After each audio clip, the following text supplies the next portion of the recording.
This is an official audio log from Reformation Abroad.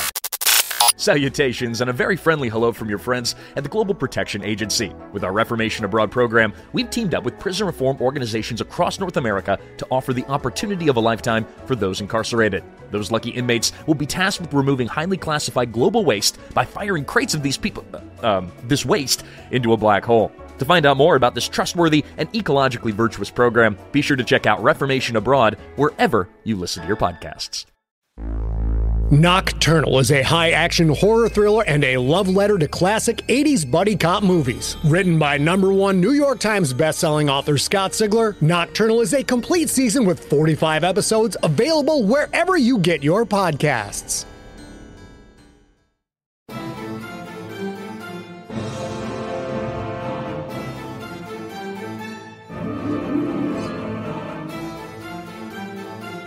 Red Wine for Red Meat by Paul Spencer.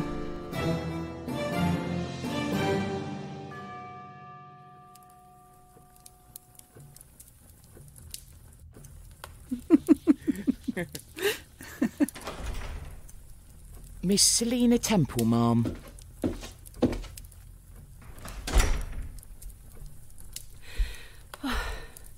Lady Elizabeth. Oh, please forgive my neglect. I'm such a selfish little girl.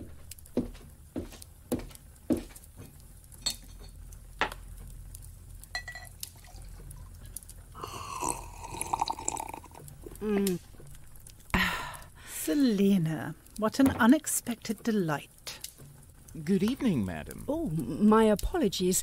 I've failed to realise you had a guest. Edgar, this is Miss Selina Temple, governess of Burton Hall. Selina, Mr. Edgar Lockwood, historian. Rather dashing, aren't you, Mr. Lockwood? I imagined all historians to be stuffy college professors clad in tweed. Not in the least. I'm often to be found roughing it in the wild, although I will admit to an occasional craving for a good tweed suit.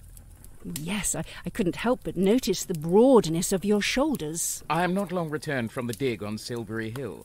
It is with regret I missed your grand dinner this evening. You were fortunate to have avoided Miss Temple's behaviour. Do not be harsh with me. My companion could barely control himself. Nimrod, I squealed. Oh, Nimrod, do be gentle. I swear, Lady Elizabeth, your scullery maids giggle like hyenas. Your dalliances were as subtle as a roast pheasant in the face. I will miss Nimrod's youthful verve. The positions we bent ourselves into would shame the Parisian acrobats. Good heavens, I'm sharing a room with the drunken Emily Bronte. Something troubling you, Edgar? You're quite pale. I'll wager Mr. Lockwood has a fear of sharp tongues. Not at all. We are entering an enlightened age.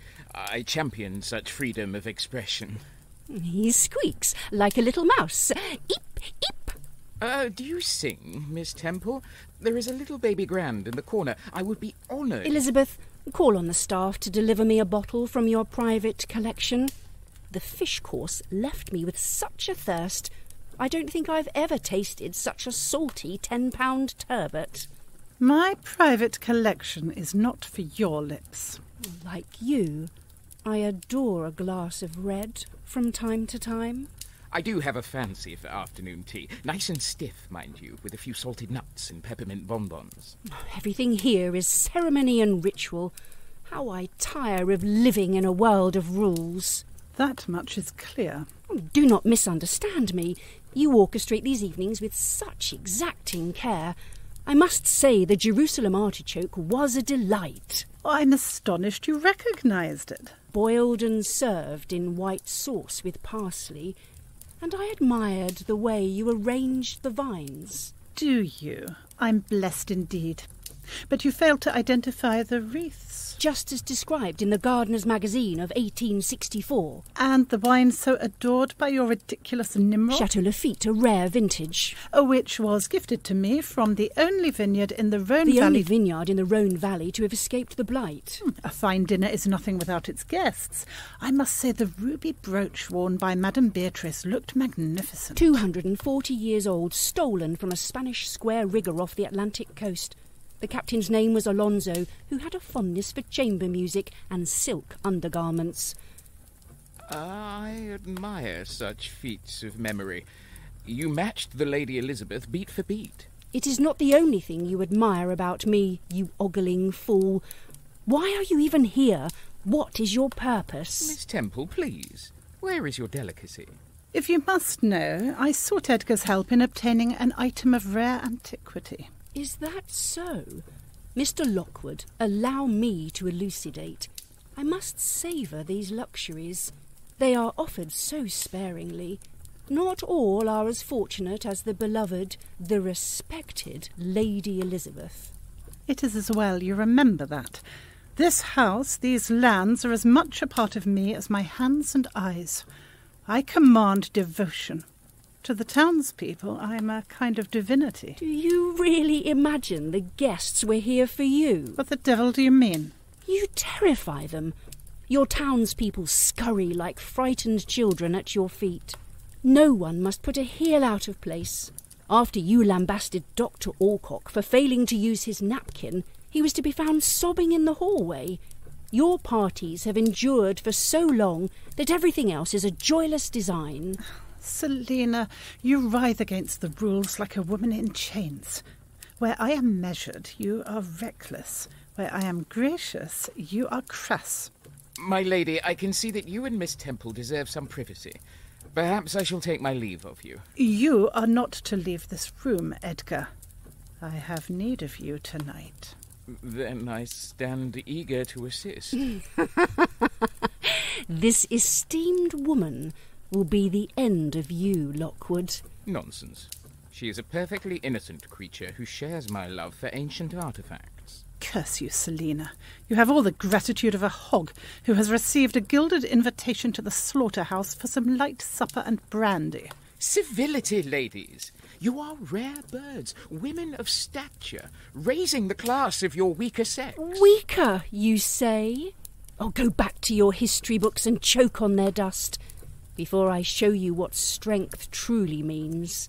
Madam, your manner would inflame the temper of a saint. Oh, I do hope so. Let us speak plainly. You deserve none of your trinkets, Elizabeth. It seems I finally understand your intentions this evening. You wish to confront me. A reckoning. This grand house, the river, the stables. You are a great fat spider at the centre of your web. And you, this ridiculous obsession with white dresses and blonde tresses, devouring anyone you find faintly attractive. For long years you have kept me in the shadows, filled me with false hope that I would succeed you. You are nothing more than a great weight of stone on my back. I see the wine has liberated long-held opinions. Long-held? That is the correct phrase. You don't look your age, I grant you. You have a certain tired elegance, but when the glance lingers long, they see your gossamer skin stretched tight around your face, black stones for eyes. You are made of dust. You evaporate on the air, and sometimes I wish you would. How late it seems. I really must be going. It has been wonderful to meet you. My beautiful Selina, I sense your impotent rage. You wish to imitate me, but you have all the grace of a hog caked in its own defecation. Even your dolt of a husband, your beloved Charles, despises you. Such passion he expressed for me. There was hunger in his eyes. I taunted him for weeks. Dear Lord. Charles, you and he, you powdered harlot. What a waste of fine blood. Blood? Lockwood, whatever does she mean? Her face. What in God's name is happening to her?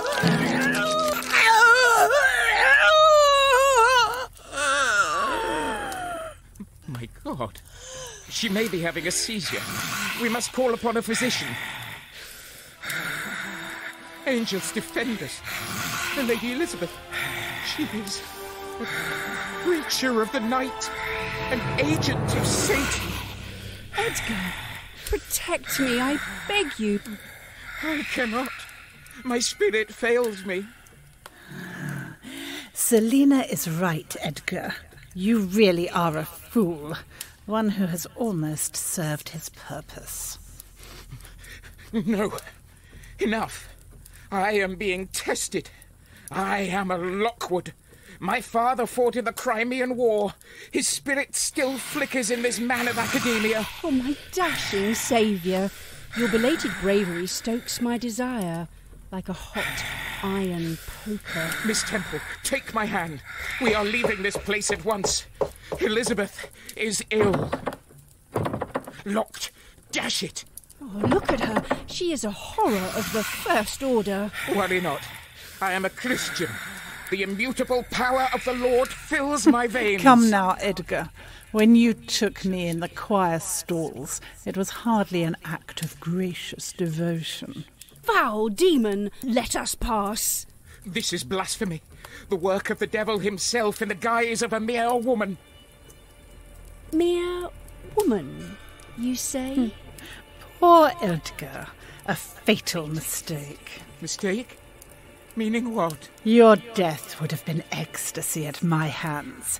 Now you are awful for this rabid dog. Miss Temple, you seem a little upset. Please accept my sincerest apologies. Simple-minded fool. This mere woman was to win your heart before feasting on you. That is the only purpose you serve here. You are nothing more than a marionette, a plaything. I see now the truth of the matter. You are in collusion, both of you. Back, you black-hearted temptresses, I command you! You command no one.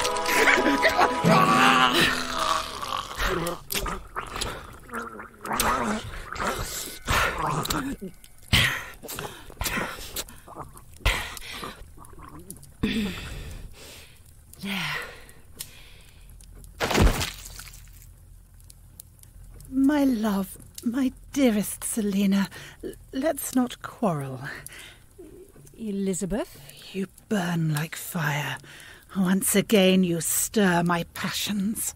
I am no longer one of the kitchen slaves you had a craving for. I still desire you. Remember those lovesick buffoons? We used to devour them together. We could do so again. Indeed. And do your servants ever tire of keeping your secrets, scrubbing the blood from the walls of your bedchamber? You describe your own origins. I still remember your mortal life.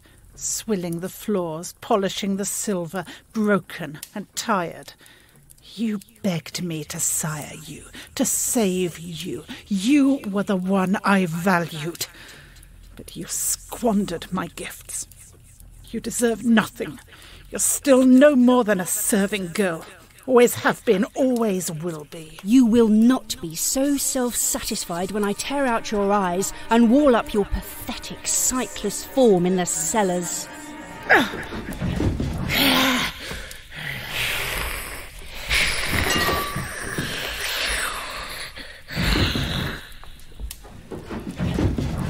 Look at you, the arrogance of youth, arrested and eternal. I have something you lack. While you were born into privilege, I spent years in servitude. Righteous rage boils my blood, lends me strength. I will tear you open. I have seen greater duelling ability from Mildred the cart horse. Then let the flames of the hearth correct your view.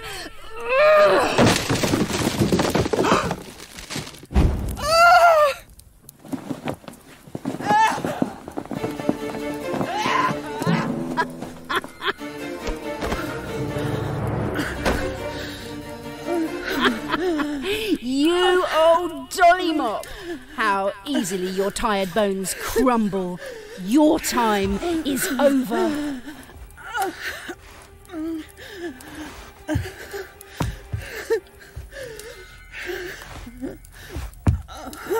I enjoy watching you crawl so. You cannot defeat me. Do not be so sure. I have the means. The wooden stakes in the sacristy. I'm afraid I burned them in the garden under the solstice moon. You thieving cur. No, far more than a thief. I am in the ascendant. I am death. I will burn your portraits and erase your memory from the earth. All right. It is hopeless. I must yield. Forgive me, Selina. Mercy. Mercy? As you showed me mercy, shackling me to the kitchens for all those years? Never. Then take these. They're yours, my most precious treasures. Take them. Yes, give them to me, all of them. And this is just the beginning. I feel energy coursing through me. I am vital. You are decay. I will take everything from you, my lady, and I deserve every last scrap. Perhaps you also wish to take this. What is that? It is the ruby brooch worn by Madame Beatrice, crafted in the shape of a crucifix, a fact you entirely missed, distracted as you were. My gloves protect me from its curse. That won't kill me. Our kind must be impaled. True, but now you are sufficiently weakened. I have something of a confession to make. I have been challenged before. You're not the first serving girl to learn that pride always comes before a fall. A moment, please. A sword? Yes, Edgar had his uses. You asked why I had invited him. He brought me this gift from Silbury Hill, an object of rare antiquity for the Long Gallery. Beautiful, isn't it? A broadsword, 12th century. Once the property of William of Nuba, legendary vampire hunter. Even you must find the irony amusing. No, all you have was to be mine. You have worn out your welcome, serving girl. You are no longer fit to scrub the floors of my house. Mistress, spare me. I can be useful. That time has passed. Clearly, you have lost your head. Let me make that permanent.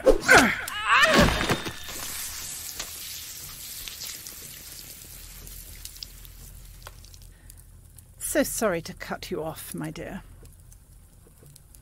I feel like I'm standing in an abattoir. Lockwood, you live. Help me. Death is a whisper away. How could she do this to me, Edgar? I'll have to have this entire room recarpeted. Save me, please. With your unholy bite. You wish me to sire you, a man of God? I pledge myself to evil. Save me! I'm sorry, but I could not bear to see a creature of the night wearing tweed.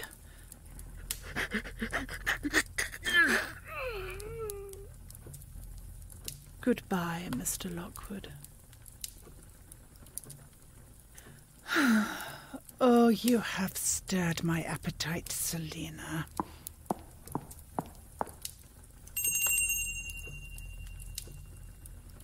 One of the servants will suffice. Perhaps two. This will be a long night to savour.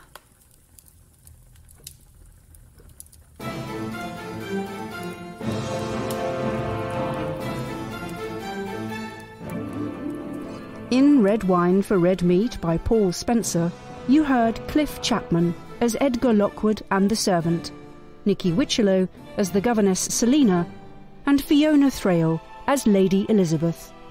Themes composed by Rory Parsons. tomrparsons.crossroadstations.com/blog. Direction and sound design by Neil Jones.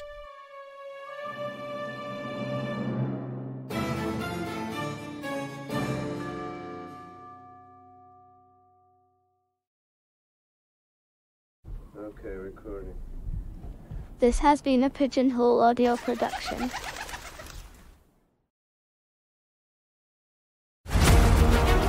Do you dig science fiction? Then get ready for the hardest-hitting sci-fi you've ever heard.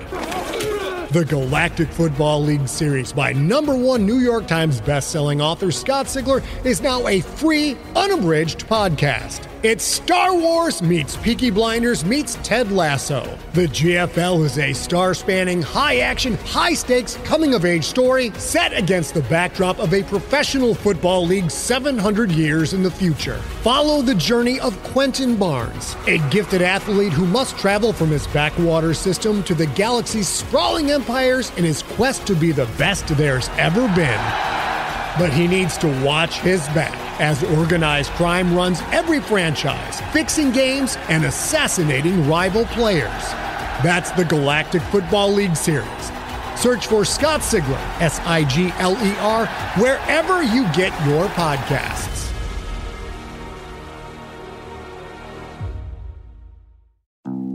Hi, I'm Jennifer, a founder of the Go Kid Go network. At Go Kid Go, putting kids first is at the heart of every show that we produce. That's why we're so excited to introduce a brand new show to our network called The Search for the Silver Lining, a fantasy adventure series about a spirited young girl named Isla who time travels to the mythical land of Camelot. Look for The Search for the Silver Lining on Spotify, Apple, or wherever you get your podcasts.